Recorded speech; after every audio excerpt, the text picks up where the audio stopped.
अस्सलामु अलैकुम वरहमतुल्लाहि वबरकातुहू। तो इस वीडियो में हम बात करेंगे कि हम दीनदार किस तरह बने।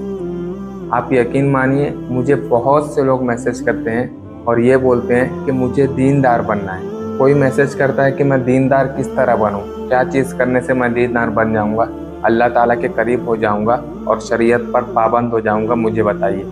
तो सिंपल सी बात यह है समझने के लिए कि दीनदार बनना कोई मुश्किल काम नहीं है और वो कोई अलग चीज़ नहीं है, बल्कि हम अपने डेली के काम करके, हमारी जो जिम्मेदारियां हैं, जो हमारे काम है, जो बिजनेस है, तिजारत है, पढ़ाई वगैरह है, कुछ भी है, हम वो सब करने के साथ साथ दीनदार और अच्छे दीनदार भी बन सकते हैं। सबसे बड़ी अगर मैं आपको बात बताऊं कि दीनदार आप किस तरह बन सकते हैं और किस तरह आप बुराइयों से रुक सकते हैं, तो उसका जिक्र कुरान में ही आ गया है कि अगर आप 5 वक्त की नमाज ही जमात के साथ और 5 वक्त की नमाज ही आप पढ़ लें तो आप सबसे बड़े दीनदार बन जाएंगे।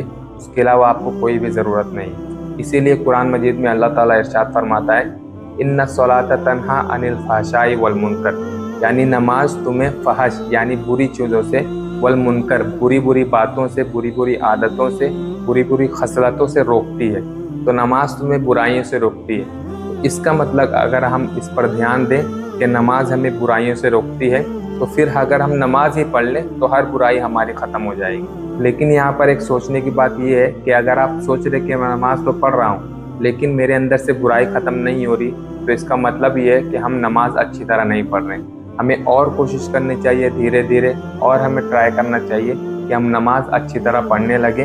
उसके बाद हमारी जो भी बुराइयां हैं, जो भी गुनाह है, वो धीरे धीरे ख़त्म हो जाएंगे। और नमाज में हमारा ध्यान और कंसंट्रेशन किस तरह लाना है, उसके ऊपर मैंने रील बनाई है, लेकिन मैं आपको यहाँ दोबारा बता देता हूँ और कुछ 1-2 पॉइंट ज़्यादा भी बता देता हूँ। तो नमाज में कंसंट्रेशन लाने के लिए पहली बात तो ये है कि हमसे जितना हो सके हम ज़बरदस्ती कंसंट्रेशन लाने की कोशिश करनी चाहिए। शैतान हमें बहकाता रहेगा, उसका काम है बहकाना, लेकिन हमें चाहिए कि हम नमाज को कंसंट्रेशन के साथ पढ़ते रहें। तो उसके लिए आप ये कर सकते हैं कि हम जो नमाज में किरात कर रहे हैं या किरात सुन रहे हैं, उसका हम माना समझे, उसका मफ़हूम समझे। और अगर हमसे सब आयत वगैरह समझ में नहीं आ रही तो अल-फातिहा, सूरतुल फातिहा जो है वो तो हम हर नमाज में पढ़ते ही हैं, तो कम से कम उसका माना और उसका मतलब अच्छी तरह समझ लें और उसको दिल में बैठा लें। तो जब भी हम नमाज में सूरह फातिहा पढ़ेंगे और उसका माना हम दिमाग में और जहन में लाकर पढ़ेंगे तो इंशाअल्लाह नमाज में हमारे बहुत कंसंट्रेशन आ जाएगा। उसके अलावा नमाज में अगर बुरे ख्यालात आ रहे हैं तो वो शैतान तो बहकाता ही है, तो उसको ख़त्म करने के लिए हम अच्छे अच्छे ख्यालात ला सकते हैं। फॉर एग्ज़ाम्पल, अल्लाह ताला की मखलूक के बारे में सोच सकते हैं, अल्लाह ताला ने जो हमें पैदा किया उसके बारे में सोच सकते हैं, अल्लाह ताला की दुनिया के बहुत बड़े बड़े जो अजाइब है उसके बारे में सोच सकते हैं और नमाज में कंसंट्रेशन ला सकते हैं। और सबसे बड़ी बात जिसके बारे में कुछ हदीस में आया है कि हुजूर सल्लल्लाहु अलैहि वसल्लम ने इरशाद फरमाया है कि उअबुद रब्बका कअन्नका तराहू, कि तुम इबादत ऐसी करो, नमाज ऐसी पढ़ो कि जैसे कि तुम रब को देख रहे हो, यानी रब तुम्हारे सामने है, इस तरह तुम सोचकर इबादत करो तो हरगिज़ दुनिया की कोई बात तुम्हारे जहन में नहीं आएगी। लेकिन रब हमारे सामने ऐसा सोचकर नमाज पढ़ना तो हमसे नहीं हो पाएगा, कभी कभी ऐसा बहुत मुश्किल है।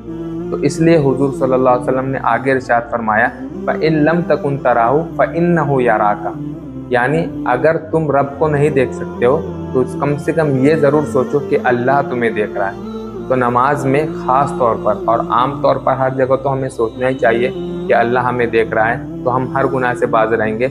लेकिन नमाज में ख़ास तौर पर हम ये दिमाग में सोचें कि अल्लाह हमें देख रहा है, तो हमारी नमाज बहुत ही अच्छी और बहुत ही परफेक्शन और कंसंट्रेशन के साथ होगी। फिर दीनदार बनना ये बहुत ही मुश्किल बहुत लोगों को लगता है, लेकिन असल बात ये है कि इन्नमद दीनु युसरुन, यानी दीन बहुत आसान चीज़ है। हमको ज़िंदगी में करना क्या है, 5 वक्त की नमाज पढ़ना है और इसके अलावा अल्लाह ताला और रसूल को मानना है और उनके जो अहकामात है, कुरान हदीस है, उनको मानना है। और उसके अलावा अगर आपके पास माल है तो आप ज़कात दें, हज अदा करें, और जब रमज़ान का महीना है तो आप रोज़े रखें। इसके अलावा दिन और बड़ी बड़ी चीज़ें क्या है, उसके अलावा जब छोटे छोटे अहकाम हैं जो हमें मान लेना चाहिए, और उसके अलावा अगर आप ये बड़े बड़े अहकाम मान लें, नमाज, रोज़े, हज, ज़कात वगैरह मान लें, तो आपकी ज़िंदगी बहुत आसान हो जाएगी। हम सोचते हैं दीनदार बनना, अगर हम दीन से दूर हैं तो दीन में जाना हमें बहुत बड़ा एक काम लगता है। यार हम दीन में जा रहे हैं, हम क्या करेंगे, हमें क्या क्या बड़ी चीज़ करनी पड़ेगी। दुनिया में कुछ भी हंसी मजाक नहीं करना पड़ेगा, दोस्तों के साथ नहीं रहना पड़ेगा। और ऐसा हरगिज हरगिज नहीं है। दीन आसान है, दीन को हम आसान समझ कर ही लें, लेकिन हम दीन को सीरियस लें तो इंशाअल्लाह हर चीज़ हमको आसान समझ में आएगी। और अगर आप सोचते हैं कि मुझे तो कुछ अहकाम वगैरह नहीं मालूम है तो मैं दीनदार किस तरह बनूंगा, अल्लाह के दिन को किस तरह मैं फॉलो करूंगा, तो आप ये समझ लें कि आपको 24 घंटे में यानी एक दिन में आपको क्या क्या चीज़ें ज़रूरत की है, सिर्फ आप वो सीख लें। फॉर एग्जाम्पल, आपको नमाज़ पढ़नी है तो आपको ज़रूर नमाज किस तरह पढ़नी है वो आप सीख लें। और नमाज पढ़ने के लिए आपको पाक रहना है, यानी अगर आप नापाक है तो नापाक किस तरह होते हैं, और अगर हमको पाकी हासिल करना है, पाक होना है, तो हम पाक किस तरह होंगे। तो नापाक होना और पाक होना, गुस्ल करना, इसके बारे में मैं अगले भी वीडियोस में बताऊंगा। तो हम ये सीख लें कि नमाज किस तरह पढ़ते हैं और नमाज के ही मुतल्लिक नापाक किस तरह होते हैं, पाक किस तरह होते हैं। उसके अलावा नमाज पढ़ने के लिए हमको वज़ू चाहिए, तो वज़ू किस तरह करते हैं वगैरह वगैरह हम जान लें, तो हमारी 24 घंटे की जो ज़िंदगी यानी एक दिन की जो ज़िंदगी है, जो मेन हिस्सा है ज़िंदगी का, वो तो आसानी से गुजार सकता है। उसके अलावा जो बड़े बड़े अहकामात है, छोटे छोटे अहकामात है, वो तो बात की बात है, लेकिन एक दिन की ज़िंदगी गुजारने के लिए यही छोटी छोटे जो इल्म है वही काफ़ी है। वही हम पढ़ लें, उसको सीख लें और उसी पर अमल करने लगे तो इंशाअल्लाह हम खुद ब खुद दीनदार बन जाएं। उसके अलावा अगर आप चाहते हैं कि मैं नमाजी बना रहूं और मेरा दिल नमाज में लगा रहे, तो हमें ये करना चाहिए कि क़ल्बुहु मुअल्लकुन बिल मसाजिद, यानी 7 लोग हैं जिनको अल्लाह ताला क़यामत में अपने अर्श का साया देगा। जब सब लोग तकलीफ़ में होंगे, पसीने से भीगे होंगे, तो उसमें एक ये है कि क़ल्बुहु मुअल्लकुन बिल मसाजिद, यानी ऐसा बंदा जिसका दिल मस्जिदों में लटका हुआ था, मस्जिदों से लगा हुआ था। वो इस तरह कि वो एक नमाज पढ़ कर आया, फिर उसके दिल में ख्याल आए, वो काम तो अपने कर रहा है, जो बिजनेस है कर रहा है, पढ़ाई जो भी है कर रहा है, जिम्मेदारी जो भी है वो भी निभा रहा है, लेकिन उसका दिल लगे रहता है इस बात पे कि मैं अगर अजान हो तो मैं जाऊं और दूसरी जो नमाज मेरी है वो पढ़ कर आ जाऊं। तो असर पढ़ कर आया तो फिर वो दिल में सोचेगा कि मगरिब का वक्त होएगा तो मैं जाऊंगा। बस इसी तरह अगर हम अपने दिल को नमाज में और मस्जिदों में लगाए रहे तो इंशाअल्लाह खुद ब खुद नमाज की पाबंदी हो जाएगी और फिर उसके बाद हम दीनदार ऑटोमेटिकली बन जाएंगे। और ये सब करने में एक बात ज़रूर समझ लेनी चाहिए कि हमारी जो नीयत है, यानी हम जो इरादा करते हैं कुछ भी अमल करने का, हम इरादा करते हैं नमाज पढ़ने का, अगर हम इरादा करते हैं रोज़ा रखने का, अगर हम इरादा करता है किसी भूखे को खाना खिलाने का, कोई नेक काम करने का, तो हमारा इरादा और हमारी नीयत यानी हमारा इंटेंशन बहुत ही साफ और सिर्फ अल्लाह के लिए रहना चाहिए। जिस तरह हदीस शरीफ में आता है कि इन्नमल आमालु बिन्नियात, यानी अमल जो हम करते हैं, जो हम काम करते हैं, उसका दारो मदार, उसका जो फ्रूट है, उसका जो मकसद है, वो सिर्फ और सिर्फ नीयत पर ही मुनासिर है। यानी जैसी हमारी नीयत होगी वैसा हमारा अमल भी होगा। अगर हम नमाज पढ़ रहे हैं लेकिन दिल में हमारे ये नीयत है कि लोग मुझको देखेंगे बहुत बड़ा मुत्तकी, बहुत बड़ा परहेजगार कहेंगे, तो फिर हमारा नमाज पढ़ना उतना फ़ायदेमंद नहीं होगा, बल्कि उतना उसका सवाब भी नहीं मिलेगा। तो हमारी नीयत हमेशा हमेशा साफ रहना चाहिए और हम छोटा सा भी अगर अमल करें तो अल्लाह और उसके रसूल के लिए करना चाहिए। दूसरी जो प्रॉब्लम हमें आती है जब हम दीनदार बनना चाहते हैं, तो बहुत लोग ये सोचते हैं कि जो दीन है और जो इस्लाम है वो अलग चीज़ है और जो दुनिया है वो अलग चीज़ है। यानी अगर आप सोचेंगे और अगर आप दीन में आना चाहते हैं तो आपके जहन में ये होगा कि दीनदार बनना यानी दीन इस्लाम पर चलना वो इस तरह है कि हम टोपी पहन लें, कुर्ता पजामा पहन लें, हम बड़ी बड़ी दाढ़ी रख लें और हम हमेशा मस्जिद में रहें। इस तरह बाकी लोग मौलवी लोग हैं, बाकी लोग मुफ्ती लोग हैं, तभी हम दीनदार बन सकते हैं। हालांकि ऐसा हरगिज़ नहीं है। दीन और दुनिया हरगिज़ अलग नहीं है। आपको अगर हुजूर सल्लल्लाहु अलैहि वसल्लम की दुआ याद होगी तो हुजूर सल्लल्लाहु अलैहि वसल्लम अक्सर ये दुआ किया करते थे, रब्बना आतिना फिद दुनिया हसनतन व फिल आखिरति हसनतन, यानी ऐ मेरे रब हमें दुनिया में भी भलाई और नेकी अता फरमा और आखिरत में भी भलाई और नेकी अता फरमा। तो दुनिया में भलाई किस तरह हो सकती है? हम दीन पर चलें, लेकिन साथ ही साथ हमें पैसे अगर कमाने हैं तो हलाल तरीके से हम बिजनेस भी करें, हलाल तरीके से हम तिजारत वगैरह करें, तो हमारी दुनिया भली हो सकती है। और उसके अलावा हम दीन के जो अहकामात हैं उस पर चलते रहें तो हमारी दुनिया बेहतर हो सकती है।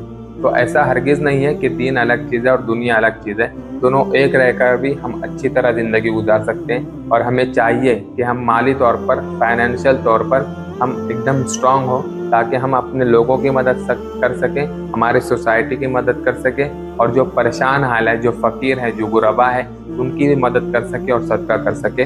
तभी हम अच्छे से दीन में और दाखिल हो सकते हैं। फिर आखिरी बात आप ये समझ लें कि जो भी शख्स दीनदार नहीं है, और ख़ास तौर पर दीनदार होने का मतलब मैंने शुरू में ही आपको बताया कि अगर हम 5 वक्त की नमाज ही टाइम पर पढ़ने लगे तो हमारे अंदर बहुत बड़ी चेंजेस आ सकती है।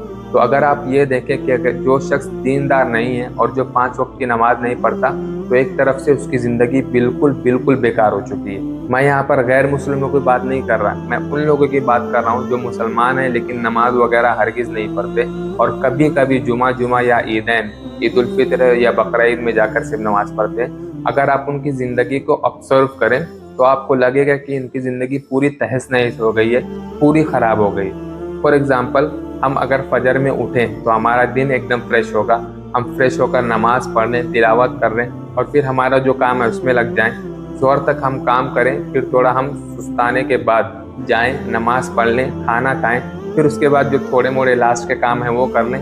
फिर असर का टाइम हो जाएगा, असर की नमाज़ पढ़ने के बाद हम थोड़ा चहलकदमी कर लें, थोड़ा सैर कर लें, चाय वगैरह पी लें। उसके बाद मगरिब का टाइम हो जाएगा, मगरिब की नमाज़ पढ़कर हम थोड़ा 1-2 घंटा कुछ घर के काम या दूसरे भी काम है तो कर लें। फिर इशा नमाज़ पढ़ लें, उसके बाद खाना खाकर हम चाहे तो सोएं, चाहे तो 1-2 घंटा कुछ काम करने के बाद फिर सो जाएं। तो ये अगर हम फॉलो करेंगे और नमाज की पाबंदी करेंगे तो हम खुद ब खुद एक अच्छे शेड्यूल पे आ जाएंगे। और जो इसको फॉलो नहीं करता, आप उनकी हालत सुनिए। उनकी हालत क्या है, वो सुबह में उठते हैं 10 या 11 बजे, जब सब घर वाले हर चीज़ से फारिग हो जाते हैं तब वो उठते हैं। फिर वो या तो नाश्ता करते हैं या तो नाश्ता नहीं करते, तो उनके बदन की जो हालत है वो एकदम बेकार होती है। फिर वो लोग दोपहर तक यहाँ वहाँ मारे फिरते रहते हैं, 3-4 बजे आकर दोपहर में खाना खाते हैं। और 3-4 बजे खाना खाना है तो खाना खाने का वक्त नहीं है, दोपहर का वक्त 1 या 2 बजे आप खा लें। फिर उसके बाद वो लोग खाना खाकर जाते हैं, शाम तक यहाँ वहाँ टहलते रहते हैं, या तो टपोरीपन जिसको हम बोलते हैं वो सब करते रहते हैं। फिर शाम में कभी लेट जाएंगे यानी सो जाएंगे, और शाम में सोने से हमारी एनर्जी बहुत ख़राब हो जाती है। फिजिकली हमें बहुत बड़ा प्रॉब्लम हो सकता है। शाम में सोने के बाद वो उठेंगे 8 या 9 बजे, फिर उसके बाद अगर वो सो लिए हैं तो रात में 1-2-3 बजे तक वो लोग जागते रहेंगे। और फिर रात में जब उनको 1-2-3 बजे भूख लगेगी तो सब घर वाले तो सो जाते हैं, तो उस वक्त उनको खाना नहीं मिलेगा, या तो कुछ बाहर की फास्ट फूड कोई चीज़ें खा लेंगे, तो वो भी हमारे बदन में उस वक्त ज़्यादा रहेगा और उसके बाद उनको और बीमारी होगी। फिर वो सोएंगे सुबह 10-11 बजे तक। यानी आप यहाँ पर सिर्फ ये समझ लीजिए कि अगर हम नमाज की ही पाबंदी ना करें तो हमारा पूरा लाइफ का शेड्यूल बिगड़ सकता है, और इसका असर हमारे दिमाग पर, हमारे बदन पर, हमारी डेली लाइफ पर और हमारी फैमिली और सोसाइटी पर बहुत बुरा पड़ता है। तो अगर हम नमाज को ही पाबंदी के साथ पढ़ें तो इंशाल्लाह बहुत बड़ी चेंजिंग आ जाएगी और हम खुद ब खुद दीनदार बनने लगेंगे। तो मैंने जितनी भी बातें बताई हैं आप इसे दोबारा सोचें, दोबारा समझें, और अल्लाह ताला हमें इन सब बातों पर अमल करने की तौफीक अता फरमाए।